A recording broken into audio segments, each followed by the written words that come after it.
Մանրամասների չենք տիրապետում, ցավոք սրտի, որովհետև ինչպես տեսնում եք, ինչ հսկողություն է իրականացվում Գագիկ Ծառուկյանի տան մոտ ազգային անվտանգության ծառայության դիմակավորված եւ զինված անձինք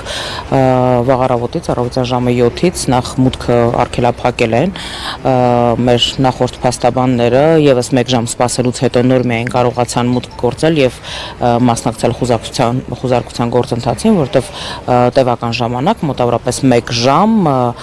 կոմունիկացիա հնարավոր չէր ստեղծել, որպեսզի փաստաբանները, երկու փաստաբանները բարձրանային պարոն Ծառուկյանի առանձնատուն, հիմա եւս ականատես եք լինում, որ երրորդ փաստաբանը Երեմի Սարգսյանը եւս մոտավորապես 1 ժամ սպասում է եւ կրկին անգամ հնարավոր չի կապ հաստատել քննիչների հետ, որպեսզի թույլտվություն տրվի փաստաբանի մասնակցության ու ներկայության համար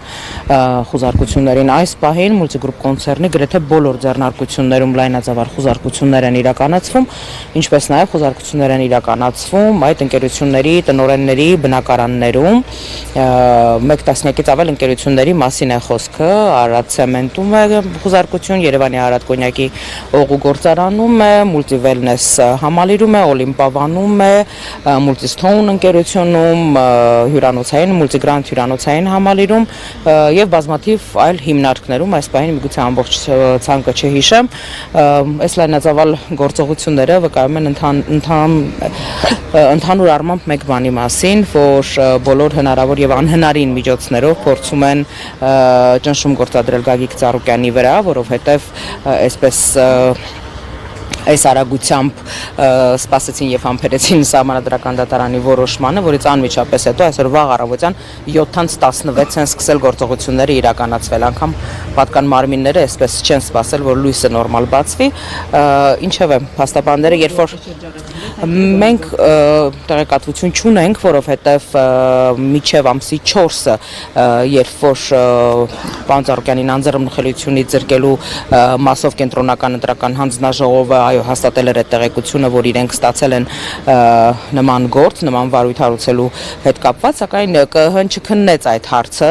ըստ երևույթին կանխազգալով կամ հստակ իմանալով, թե ինչ որոշում է Սահմանադրական դատարանը կայացնելու, եւ որ ամսի 4-ից հետո այլևս պարոն Ծառուկյանը որպես պատգամավորության թեկնածու չի ունենալու անձեռնմխելիություն եւ այլևս ԿԸՀ-ով հարկ չի լինելու այդ հարցը քննարկել եւ հենց դա է պատճառը, որ Սահմանադրական դատարանի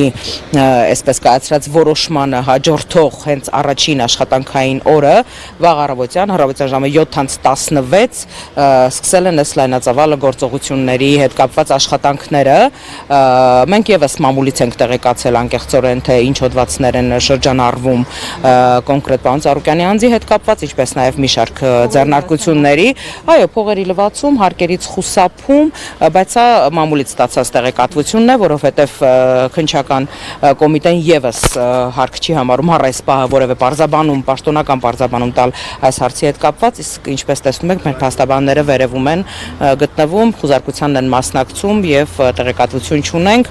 հուսանք, որ ավելի ուշ փաստաբանները կամ պարոն Ծառուկյանը անձամբ կպատասխանի ձեր բոլոր հարցերին։ Ծառուկյանը տան է։ Այո, պարոն Ծառուկյանը, ընտանիքը, մայրը, տիկին Ռոզա Ծառուկյանը, ընտանիքի անդամները տանն են գտնվում, այո։ Եվ մի հարց ևս, դուք արդեն կոնտակտ կար, ինչպես են տան անդամները, այսպես վաղ առավոտյան խուզարկություն իրականացվել։ Ցավոք սրտի ոչ կոնտակտ չկա, որովհետև վաղ առավոտյան որ մտել են, այլևս թե պարոն Ծառուկյանի, թե ընտանիքի անդամների հետ հնարավոր չի եղել խոսել։